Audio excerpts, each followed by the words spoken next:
Fix ಮಾಡಿಕೊಂಡು cinema ಮಾಡೋದು ಎಷ್ಟು ಒತ್ತಡ ಇರುತ್ತೆ ಅಂತ. ಯಾಕಂದರೆ ಈಗಿನ ಪರಿಸ್ಥಿತಿನಲ್ಲಿ ದೊಡ್ಡ ಸಿನಿಮಾ ಅನ್ನೋದ್ರೆ 3 ವರ್ಷ 4 ವರ್ಷ ತಗೊಂಡ್ರು ಮಾತ್ರ ಅದು ದೊಡ್ಡ ಸಿನಿಮಾ ಅನ್ನೋ ಥರ ಆಗಿದೆ. ಹಾಗೇನಿಲ್ಲ ಸರ್, ಕೋಟಿ ಕೋಟಿ ಕೊಡೋ ಕಾರ್ ಕೂಡ 5 ಅಡಿ ಇರುತ್ತೆ, ಅದರೇನು ದೊಡ್ಡದಲ್ಲ. ಬಟ್ ಒತ್ತಡ ಅಂತ ಬರಲ್ಲ sir. I think focal point ಅಂತ ಹಾಕ್ಕೊಂಡು ನಾವು ಈ ಡೇಟಲ್ಲಿ ಬರಲೇಬೇಕು ಅಂದಾಗ I think we are more disciplined. And ನಾನು ಲಾಸ್ಟ್ ಟೈಮ್ ಹೇಳಿದಾಗಲೇ ಒಂದು ಪ್ರತಿಯೊಬ್ಬರೂ ನಾನು ನಿಜವಾಗ್ಲೂ ಇಬ್ಬರಿಗೆ ಇದಕ್ಕೆ ತುಂಬ ಥ್ಯಾಂಕ್ಸ್ ಹೇಳಬೇಕಾಗಿರೋದು. ಮೇಯ್ನ್ಲಿ ಎಲ್ಲರೂ ಇದ್ದಾರೆ, ಅದರಲ್ಲಿ ಮೇಯ್ನ್ಲಿ ಇಬ್ಬರು, ವಿಜಯ್ ಆ್ಯಂಡ್ ಚಂದ್ರು. ಇವರು ಮಲ್ಗೆ ಇಲ್ಲ ಇವರು. ಏನಕ್ಕೆ ಇದನ್ನು ಹೇಳ್ತಾ ಇದ್ದೀನಿ ಅಂದರೆ,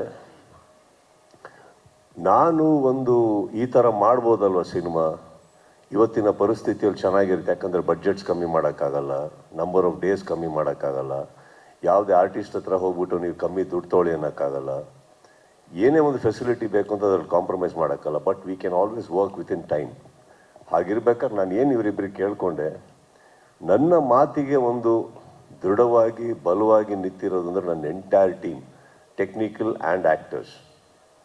ಯಾರೂ ಒಂದು ಚೂರು ಮನಸ್ಸು ಒಳಗಡೆನೇ ಇಟ್ಕೊಂಡು ಹೊರಗಡೆನೇ ಇಟ್ಕೊಂಡು ಆಡಿದವ್ರಲ್ಲ. ಪ್ರತಿಯೊಬ್ಬರು ದಿನ ಬೆಳಗಾದರೆ ಒಂದೇ ಉದ್ದೇಶದಲ್ಲಿ ಹೇಳ್ತಾಯಿದ್ರು. That is the result sir. ನಾನು ಬರೀ ವಾಟ್ ಯು ಸೇ ಒಂದು ಇಂಟೆನ್ಷನಲ್ಲಿ ಹೊರಟೆ ಅಷ್ಟೇ. ಬಟ್ ಸಪೋರ್ಟ್ ಮಾಡಿದ್ದು ಅಲ್ಲ ಇವ್ರುಗಳೇ.